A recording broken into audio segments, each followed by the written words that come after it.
Video tuh harus banyak like, gambar harus banyak like. Ya udah kita minta tolong sama orang aja. Nanti orang itu bakal nge-like foto sama video kita. Nanti kita gantian nge-like mereka. Apakah yang begitu tuh efektif? Nah itu pertanyaan yang pertama kak. Oke, sebenarnya kalau yang like for like gitu berarti ya like for like, subscribe gitu.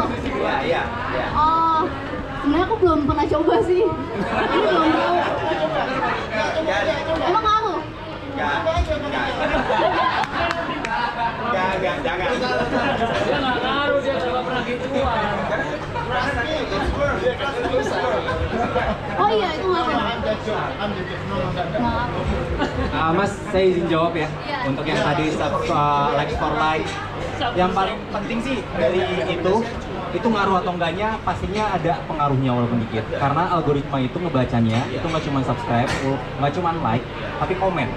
Tapi ngebacanya komen. Komen itu paling penting. Kenapa? Karena komen itu algoritma paling tinggi yang ada di rata-rata di setiap platform.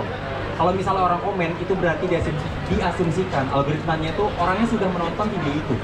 Gitu. Jadi algoritma akan langsung mengirim ke followers orang yang komen, akan merekomendasikan video mas tersebut. Jadi daripada likes atau subscribe lebih baik komen. Itu sih kalau saran saya. Tapi balik lagi kalau misalnya saat kita mulai dari nol, bukan itunya yang penting, bukan komunitas yang penting, tapi gimana mas ngegali apa yang mas suka dan mas cintain, itu yang penting. Contohnya kalau boleh cerita sedikit, saat saya pertama kali mulai, ada yang tahu nggak? Pertama kali saya mulai itu dari konten motor Ducati sebenarnya, bukan couple. Jadi waktu itu tuh konten motor Ducati itu gue nggak punya duit sedikit pun. Uang gue tuh cuman di rekening itu cuman sekitar 60 jutaan. Tapi gue udah mikir gimana caranya gue mau ngonten gitu. Gue mau ngonten tentang motor Ducati gitu. Akhirnya gue ngutang ke teman gue. Gue ngutang tuh gede banget di teman gue tuh sekitar 70-80 juta. Hanya untuk ngonten motor Ducati doang saat itu, saat tahun 2020 tengah. Karena gue udah niat, gue mau terkenal. Gue mau jadi content creator. Tapi gimana caranya gue bisa menjadi content creator? Tapi saat itu kepikiran gue adalah gue mau mulai dari konten motor nih. Ya udah, akhirnya gue beli motor Ducati dengan ngutang ke teman gue, yang akhirnya ngutangnya gue lunasin dalam seminggu saat itu. Tapi gimana caranya gue terus abis gue mulai konten motor Ducati, balik lagi saat itu anak-anak motor kan, apalagi kalian tahu kan, keluar lagi uangnya kan, bakal keluar uang dari mulai nanti helm, dari nanti mulai ada sarung tangan, atau nanti ada mulai jaket segala macem. Nah tapi gue nggak bisa konten kayak gitu karena uang gue udah habis. Nah gue berpikir gimana, nah ini kita sebagai content creator harus kayak gini mas. Gue berpikir bukan motornya gue kontenin, tapi gimana caranya gue mengolah motor itu menjadi diri gue sendiri. Contohnya dengan gue punya Ducati, gue bisa bawain mama belanja pasar pakai Ducati. Nah gitu. Jadi sesuatu yang sederhana yang kita nggak keluar uang lagi gitu. Tapi emang modalnya dari Ducati dulu di awal. Nah dari Ducati itu kita mulai berpikir lagi, gue mulai berpikir lagi bahwa ini gue nggak punya duit lagi nih. Gimana caranya gue bisa konten Ducati lagi gitu kan? Nah gimana caranya? Akhirnya gue ketemu lagi konten. Gue anterin adik gue ke kampus pakai Ducati. Nah konten kadang daripada kalian mikir yang rumit, mikir aja sesuatu yang sederhana. Kadang sesuatu yang sederhana tapi itu dibuat secara menyentuh atau misalnya secara personal, itu akan jauh lebih kena kepada orangnya gitu. Dan akhirnya dari mulai konten Ducati itu, gue ketemu istri gue, Lita. Saat itu gue ketemunya bukan karena konten Ducati, tapi karena konten motor gue itu lewat di FYP-nya Lita. Lewat di FYP-nya Lita, terus Lita komen di gue. Nah di saat itu akhirnya kita baru kenalan lewat komen gitu. Nah, dari waktu itu mungkin followers gue tuh mungkin 20 ribuan, Lita tuh 40 ribuan. Nah kita sampai sekarang akhirnya. Jadi sebenarnya utamanya jadi content creator itu bukan berarti kalian misalnya nggak ada yang salah sebenarnya. Kalian bisa like for like, subscribe, comment for comment. Tapi dari hati mas dulu gitu. Dari hati kita sukanya apa gitu. Oke. Boleh banget gitu. Intinya algoritma itu lebih pentingin komen paling atas daripada likes atau subscribe. Keren banget. Itu kalau dijadiin sinetron berarti istriku penonton video Ducatiku. Asik. Bener. Ntar lagi di FTV tuh. Mau pertanyaan lagi mas?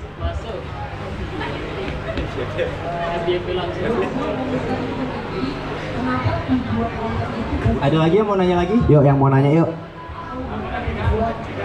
Sebelum kita next ke pembahasan berikutnya, satu pertanyaan lagi. Oke.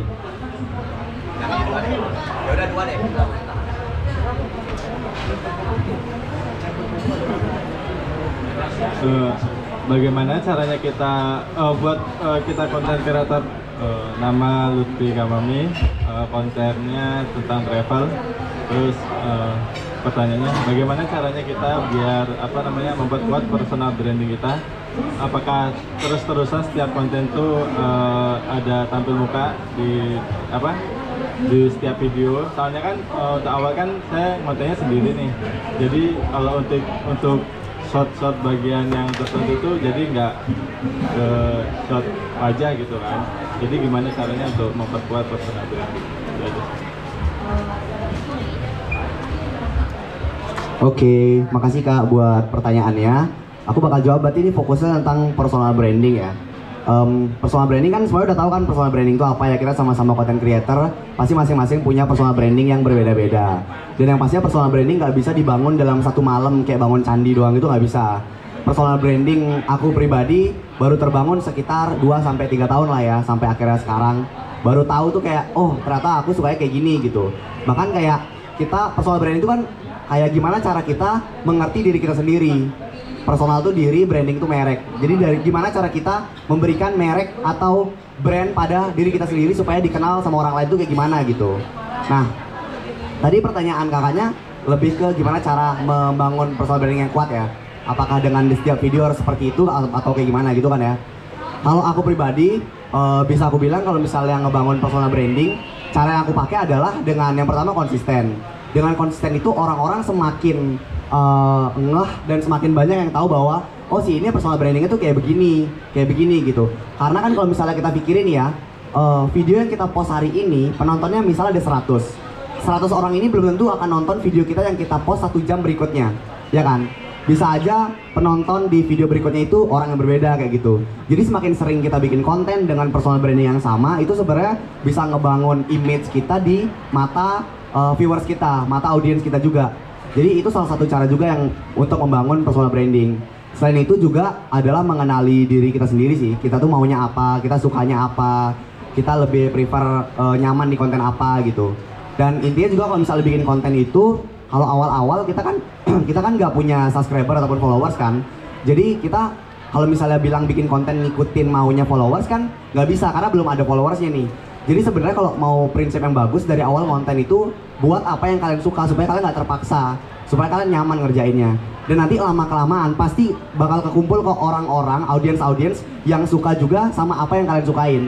Sampai akhirnya terbentuklah sebuah komunitas atau community di mana itu isinya orang-orang yang seleranya sefrekuensi sama kalian. Dan akhirnya terbentuk juga personal brandingnya sedikit demi sedikit di situ. Kayak gitu sih kurang lebih kalau dari aku ya. Ada tambahan nggak dari Mas Ibnu sama filmnya? Setuju ya? Oke, lagi satu tadi di belakang.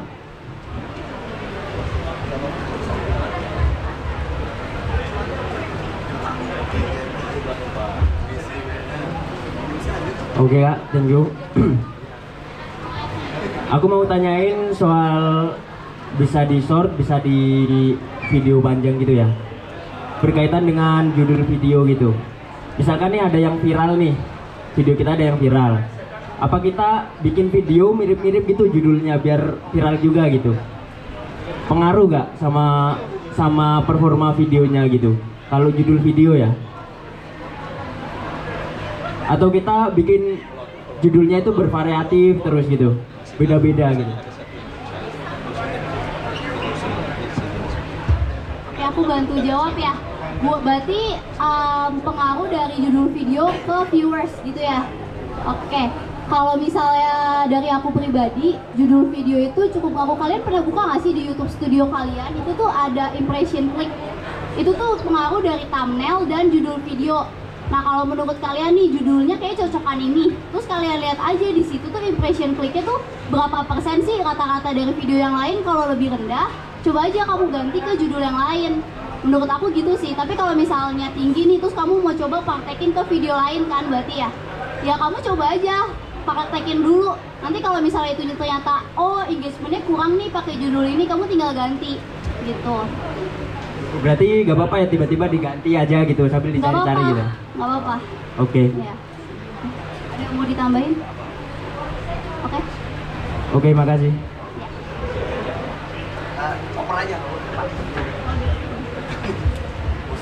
Ada yang mau nanya lagi nggak? Mau? Boleh, ayo. Apa lagi?